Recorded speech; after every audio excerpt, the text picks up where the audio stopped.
ఈరోజు ఒక hot topic మనం చూసుకుంటే ఎంగేజ్మెంట్ జరిగి ఒక కపుల్కి 24 గంటలు కూడా కాలేదు, 3 సంవత్సరాల్లో విడిపోతావు, నీ పెళ్లి పెటాకులు అవుతుంది అని చెప్పి నేను మేధావిని అని చెప్పుకున్న ఒక అతను పర్సనల్ లైఫ్స్ లోకి వచ్చి మాట్లాడుతున్నాను.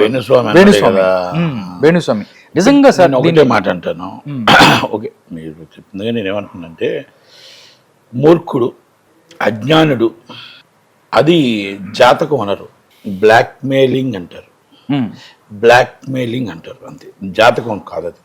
జాతకం అంటే నువ్వు ఏం చెప్పాలో, నువ్వు ఎలా చెప్పాలో వాళ్ళు నిన్ను అడగలేదు వచ్చి, వాళ్ళిద్దరూ నిన్ను అడగలే, వాళ్ళ ఫ్యామిలీస్ మిమ్మల్ని అడగలే. మంచి బయటకు చెప్పు, చెడు లోన్ చెప్పు. వాళ్ళకి నీకు ఏదైనా నిజంగా నీకు మనసులో దేవుడు వచ్చి చెప్పాడు అనుకో, దేవుడు నీతో కనిపించి మాట్లాడాడు అనుకో, అమ్మాయి వాళ్ళు రాత్రి దేవుడు వచ్చాడు, ఈ విధంగా వచ్చాడు, ఇలా చేస్తే బాగుంటుంది, ఇలా చేస్తే. ప్రతి దానికి ఒక మార్గం ఉంటుంది కదా. బ్రాహ్మణుడు అంటే దీవించేవాడు, బ్రాహ్మణుడు అంటే మనకు ఆస్వాదించేవాడు, బ్రాహ్మణుడు అంటే 10 కాలాల పాటు పిల్లా పాపలతో చల్లగా ఉండాలో దీవించేవాడు, శాపం పెట్టకూడదు కదా. నువ్వు సెలబ్రిటీస్కి ఏం చెప్తున్నావు అంటే, నీ వెనకాల ఎవరైనా ఉండి చేయించారా, నీ వెనకాల ఎవరైనా ఉండి చేయించారా, ఎవరైనా ఉండి నీతో మాట్లాడిస్తున్నారా, లేకపోతే నువ్వే బ్లాక్మెయిల్ చేస్తున్నావా? ఇది సినిమా విషయాల్లో నేను ఇంకోటి కూడా చెప్తున్నా, సినిమా విషయాల్లో వాళ్ళు బాగుండాలని కోరుకోండి, వాళ్ళిద్దరూ పెళ్ళయి పిల్లా పాపలతో 100 కాలాల పాటు చల్లగా ఉండాలని కోరుకోండి, దీవించండి. దేవుడు రాత మనం ఎవరూ రాయలేము, దేవుడు ఏ విధంగా రాసిస్తాం ఆ విధంగా ఉంటుంది, మన రాత తలరాత అది, అంతే తప్ప ఎప్పుడో 10 సంవత్సరాల ముందు జరగాల్సింది నువ్వు చచ్చిపోతావు, లేకపోతే నువ్వు 2027 పెళ్ళే కాలేదు 27 విడిపోతావు. ఇది కరెక్ట్? Not correct. అంటే అంతకుముందు కూడా ఆయన చెప్పాడు సార్, సమంత విడిపోతుందని నేనే చెప్పాను. మళ్ళీ ఆ సమంతని సమంత గారి పర్మిషన్తో మళ్ళీ చెప్పావు విడిపోతారని? అంటే సమంత గారి ఇన్వాల్వ్మెంట్ ఉందా? అదే నేను అడుగుతున్నా, సమంత గారు ఇన్వాల్వ్మెంట్ ఉందా? ఆమె దగ్గర ఏమైనా ప్యాకేజ్ తీసుకున్నావా? ఆమె దగ్గర ప్యాకేజ్ తీసుకుని ఇద్దరు విడిపోవాలని చెప్పేసి ఆమె ఏమైనా ప్లాన్ చేసిందా? It's correct. అనుమానాలు వస్తాయి కదా, అనుమానాలు వస్తాయి, అదే నేను అడుగుతున్నాను. అనుమానాలు కూడా వచ్చాయి, అనుమానాలు వస్తాయి. ఇప్పుడు సమంత గారు ఇద్దరు అఫీషియల్గా విడిపోయారు, వాళ్ళిద్దరూ డైవర్స్ తీసుకున్నారు, వాళ్ళ జీవితం వాళ్ళది, వైవాహిక జీవితం వీళ్ళ జీవితం వీళ్ళది, రిలేషన్షిప్ ఎవరున్నారు ఎలా ఉన్నారు అది సుప్రీంకోర్టు చెప్పింది, మనం దానికోసం డిస్కస్ చేయకూడదు. మనం వాళ్ళ ఫ్యామిలీ బాగుండాలి, వాళ్ళ 2 కుటుంబాలు బాగుండాలి, వాళ్ళిద్దరు పెళ్లి చేసుకుని పిల్ల పాపలతో చల్లగా ఉండాలని కోరుకోవాలి. రోజు ఒక సినీ ఇండస్ట్రీలో వ్యక్తిగా ప్రతిసారి ఇలా జరుగుతుందనే ఉద్దేశంతోనే నేను రావడం జరిగింది తప్ప, నేను జాతకం చెప్పండి, చెడు చెవులో చెప్పండి, మంచి బయటకు చెప్పండి, అంతే తప్ప మీరు జాతకం చెప్పి బ్లాక్మెయిల్ చేద్దాం సినిమా ఇండస్ట్రీలో అంటే మాత్రం ఒప్పుకోరు. అంటే సార్ అంతకుముందు కూడా ఆయన చెప్పిన పరిస్థితి, కేసీఆర్ గారు ముఖ్యమంత్రి లేకపోతే ముఖ్యమంత్రి అయిపోయింది, ఇప్పుడు ముఖ్యమంత్రి చేశారా కదా వేణుస్వామికి, కేసీఆర్ గారు రాత్రి దేవుడు చెప్పాడు, జగన్మోహన్ రెడ్డి అది జగన్మోహన్ రెడ్డి నిండా మునిగిపోయాడు ఈయన నమ్మి. ఈయన నిజంగా వేణుస్వామి చంద్ర దేవుడు అనుకున్నాడు, వేణుస్వామి దేవుడు అనుకొని 170 సీట్లు గెలుస్తారని చెప్పాడంట. 170 సీట్లు గెలుస్తారంటే 175 మైకుల్లో పెట్టుకోవడం. నాకు వేణుస్వామి చెప్పేశాడు, అన్ని మంత్రాలు వేసేసాడు, మొత్తం టోటల్గా అన్ని కూడా అష్ట దిగ్బంధాలు చేసేసాడు, కనుక 175 సీట్లు నేనే గెలిచేస్తానని మైండ్లో ఉన్నట్టంట. అందుకే 175 వెళ్ళిపోతూ కూడా నేను 175 గెలుస్తున్నా, ప్రమాణ స్వీకారం కూడా ఏర్పాటు చేసేసుకొని ముహూర్తం కూడా ఈయనే పెట్టాడంట. మొత్తం కూడా ఈయన పెట్టాడంట 9వ తారీఖు.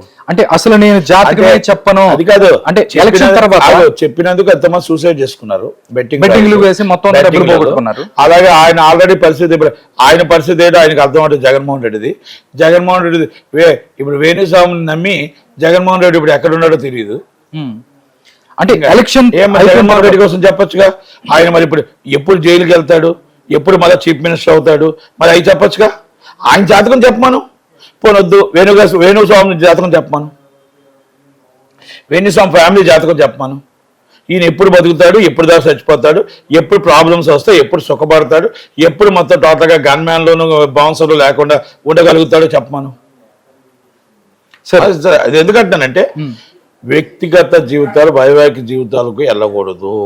ఒక్కొక్కరికి స్వేచ్ఛ, భావ స్వేచ్ఛ ఉంటుంది. వాళ్ళు మీరు మాట్లాడండి, నేను తప్పు చెప్పట్లా, మీరు ఏమైనా చేసుకోండి, కానీ వాళ్ళ వ్యక్తిగతంగా వాళ్ళకి నిశ్చితార్థమైంది. ఎవరైనా ఏమంటారు, మీరు పిల్ల పాపలతో చక్కగా ఉండండి అమ్మా, చక్కగా పెళ్లి చేసుకుని హ్యాపీగా ఉండండి అని కోరుకుంటారు. ఏమంటే దేవుడు రాసి ఉంటే ఇప్పుడు ఈ మొత్తం 90% విడాకులు వస్తున్నాయి. అందరూ నువ్వు చెప్పినోడేనా ఏంటి? ఇప్పుడు అది కాదండి, దేవుడు గుడికి వెళ్తారు, లేకపోతే ఇంకొకరికి వెళ్తారు, దర్గాకి వెళ్తారు, ఏదో బయట జరగరాంది ఏదో జరుగుతుంది, యాక్సిడెంట్ ఏదైనా, అది దేవుడు చేసినట్టు కాదు, మన రాతలా రాస్తుంది. కాదు సార్, ఒకటి సార్, ఆయన ఎలక్షన్ తర్వాత నేను సెలబ్రిటీల జాతకాలే నేను పట్టుకొని చెప్పాడు. ఏమంటే మాట కోసం మాట్లాడొచ్చండి, మాట నిలకడలేని వాళ్ళకి మనం ఏం మాట్లాడతాం.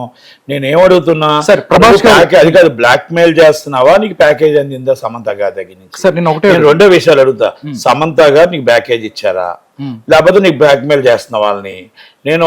నేనైతే సమంత గారు నాగ చైతన్య విషయంలో నేను నాగ చైతన్యకి ఓటేస్తా. నాగ చైతన్య అన్నాడు చిన్నప్పటి నుంచి నాకు తెలుసు, ఆయన ఎలాంటి వ్యక్తో తెలుసు, ఆయన వ్యక్తిత్వం ఏంటో తెలుసు, ఆయన మంచి వ్యక్తి కాదు. వాళ్ళ వ్యక్తిగత జీవితాలకు నేను వెళ్ళట్లేదు. ఎవరు సమంత గారు వాళ్ళవి విడిపోయారు అంటే ఎక్కడ ఆయన మనస్పర్ధలు వచ్చి ఉంటాయి, ఆయన పొరపాటు ఎక్కడ చేసి ఉండడు. ఎందుకంటే నాకు రామారావు గారి ఫ్యామిలీతోనే రిలేషన్ ఉంది, వీళ్ళతోనే రిలేషన్ ఉంది, కాబట్టి ఆయన కోసం నాకు తెలుసు, కాబట్టి నేను ఆయనకే ఓటేస్తా. నేను చెప్తున్నా. ఇప్పుడు ఇలాంటివి, ఇప్పుడు నేనేమంటానంటే ఆమె ఇంతకుముందు సోషల్ మీడియాలో పెట్టిన పోస్టులు కానీ, ఈయన చెప్తున్న మాటలు కానీ, మరి ఆయన చెప్పినట్టు ఏమైనా ఆమె ఈయన కలిపి ఏదో చేస్తున్నారా అనేది నాకు డౌట్ వచ్చింది. డౌట్ ఇస్ చేస్తున్నా. కనుక ఇంకొకటి చెప్తున్నా, ఫస్ట్ ఇస్ ద విష్ణు గారు మహాశ్వషన్ వెరీ సీరియస్లీ. ఎందుకంటే మా ఛాంబర్కి కానీ కౌన్సిల్కి కానీ రైట్ లేదు, కానీ మీరు మహాశోషన్ నుంచి మీ ఆర్టిస్ట్ ఇద్దరు తోట ఆర్టిస్టులు, వెరీ సీనియర్ మోస్ట్ ఆర్టిస్టులు. కనుక వాళ్ళు ఇమ్మీడియట్లీ ఈ ఇష్యూడ్ ఇలాంటి సెలబ్రిటీస్కి ఏం జరుగుతుందో ఇలా బ్లాక్మెయిల్ చేసే వాళ్ళు immediately is a complaint, issued is complaint. లేదు అంటే నాగ చైతన్య గారి ఫ్యామిలీ కంప్లైంట్ ఇవ్వాలి. వాళ్ళు ఇస్తే సీరియస్గా యాక్షన్ తీసుకుంటారు. నేనైతే చెప్తున్నా, ఎక్కడొక్కడ దెబ్బలు తింటాడు. నాలాంటి మొండోడి చేతిలో ఇలాంటి ఏమైనా చెప్తాడు, ఆయన ఆ ప్లేస్ లో నేనుంటే తొంతాను, ఆయన 10 నిమిషాలు నేనుంటే తన్నేస్తాను. అదైతే నేను చెప్తున్నాను. నేను పోలీస్ స్టేషన్ కంప్లైంట్ ఇస్తాను, పోలీసులు యాక్షన్ తీసుకోకపోతే నేను తొంతాను. ఎందుకంటే నా జాతకం కోసం ఆయన చెప్తే ఎందుకు ఊరుకుంటాను? నా జాతకం ఆయన వాళ్ళు చెప్పడానికి, అవునా కదా? అవును. కనుక నేను అదే చెప్తున్నా. అంటే ఒకటి సార్, అంత ముందు కూడా నిజంగా జాతకం కరెక్ట్ గా చెప్తే బౌన్సర్లు ఎందుకు, గన్మ్యాన్లు ఎందుకు? సార్ ఒకటి సార్, నేను వేణుస్వామి గారికి ఒక మాట చెప్తున్నా. మీరు జగన్మోహన్ రెడ్డికి మీ జాతకం చాలా అవసరం. ఆయన కాడికి వెళ్ళి కూర్చోండి, ఆయన కాడికి వెళ్ళి కూర్చొని గడియలు చెప్పండి, వెళ్ళే రోడ్డు చెప్పండి, ఫ్లైట్ ఎక్కే చెప్పండి, హెలికాప్టర్ వెళ్ళే చెప్పండి, ఏ విధంగా వెళ్ళాలో చెప్పండి, ఓదార్పు ఎలా చేయాలో చెప్పండి, ఆయన ఎలా మళ్ళా 11 సీట్లు కూడా ఎలా పోవాలో చెప్పండి, ఆ 11 సీట్లు పోయి ఎలా కూర్చోవాలో చెప్పండి, ఎలా జైలుకి వెళ్తాడో చెప్పండి. వాళ్ళు మొత్తం చోట్లగా వాళ్ళ అంచర్లు అందరూ కూడా ఎలాగెలా జైలుకి వెళ్తారు. ఆఫీసర్లు అందరూ కూడా IPS IAS ఆఫీసర్ కొంతమంది ఉన్నారు, వాళ్ళందరూ ఆయన నమ్ముకొని కొంతమంది ఏదైతే లక్షల కోట్లు దోచుకున్నారో వాళ్ళందరూ ఎలా జైలుకి వెళ్తారో చెప్పండి. అంతే కదా? నువ్వు పాపం అన్యాపుణ్యం ఎరగిన చిన్న పిల్లలు ఇద్దరు పెళ్లి చేసుకున్నా అంటే వాళ్ళ మీద నీ కళ్ళు పడ్డాయి అంటే నువ్వెంత మూర్ఖుడివి. ఆయన దగ్గర జాతకం చెప్పించుకున్న వాళ్ళకి నేను చెప్తున్నా, మీరు మూర్ఖులైతే జాతకం చెప్పించుకుంటారు, మంచి చెప్పించుకోలేని జాతకం చెప్పించుకోండి. అయ్యా నేను ఎప్పుడు చచ్చిపోతానో అని జాతకం అయితే చెప్పించుకుంటారు. మీ సినిమా వాళ్ళకి అది అడుగుతున్నాను, బుద్ధి లేదా అని అడుగుతున్నా. జాతకం చెప్పించుకున్న సినిమా వాళ్ళకి అడుగుతున్నా నేను. హీరోలకి కొంతమంది ఆర్టిస్టులకి ఆయన దగ్గర చెప్పించుకున్న జాతకం చెప్పించే వాళ్ళకి. రేపు నేను ఎప్పుడు నాశనం అయిపోతానని చెప్పించుకోవడానికి జాతకం ఎందుకు? రేపు నేను ఎప్పుడు నా సినిమాలు ఎప్పుడు అయిపోతాను, నా పెళ్ళి ఎప్పుడు పెడాకలు అయిపోతాను చెప్పడానికి జాతకం ఎందుకు? నేను బాగుంటాను, ఎప్పుడు బాగుంటానో చెప్పడం కోసం జాతకం కావాలి, కానీ నేను ఎప్పుడు చచ్చిపోతాను, నేను ఎప్పుడు మొత్తం విడాకలు తీసుకుంటాను, నేను ఇంకో పెళ్ళి ఎప్పుడు చేసుకుంటాను, అవి జాతకం అవసరమా? ఈ బుద్ధి లేని ఆర్టిస్టులు అందరూ, కొంతమంది ఆ జాతకం చెప్పించుకుని వేణుస్వామి చెప్పించుకున్న వాళ్ళందరికీ మీకు బుద్ధి ఉందా, బుర్ర ఉందా అని అడుగుతున్నా. ఎందుకు అడుగుతున్నానంటే చాలా మంది చెప్పించుకుంటున్నారు జాతకాలని నాకు తెలిసింది సార్. నేను అందుకే అడుగుతున్నాను, వాళ్ళకి చెప్తున్నాను, ఆ బుర్ర లేని వాళ్ళకి చెప్తున్నాను. ఓకే సార్, ఇదే ఫస్ట్ కాదు, అంతకుముందు ప్రభాస్ అవ్వచ్చు, అందరు పేర్లు చెప్పట్లా. నేను చాలా మంది కూడా చూపించుకున్న వాళ్ళకి నేను చెప్పాను. కాదు నేను కాదు సార్, ఆయన చెప్పిన వాడికి చెప్తాను. నేను అలా ఎవరో నాకు అనవసరం సార్. నేనేం చెప్తున్నా, వాడు మూర్ఖుడు, బ్లాక్ మెయిలర్, వాళ్ళకి ఏదో చెప్పి వాళ్ళ దగ్గర ఏదో డబ్బులు గుంచడానికైనా చేయాలి, లేకపోతే సమంత అయినా చెప్పి ప్యాకేజ్ ఇచ్చి ఉండాలి. నేను క్లియర్ కట్ గా చెప్పేశాను, దీంతో నో వే కన్సర్న్, ఇంకా అయిపోయింది. ఓకే. ఇంకా వీళ్ళందరూ కలిపి కొంతమంది వచ్చి కాదు దండం పెట్టి చెప్పించుకునే వాళ్ళకి నేను చెప్తున్నా అంతే. ఓకే ఓకే, అంతగా వేరే దానికి discuss. Okay sir, okay sir.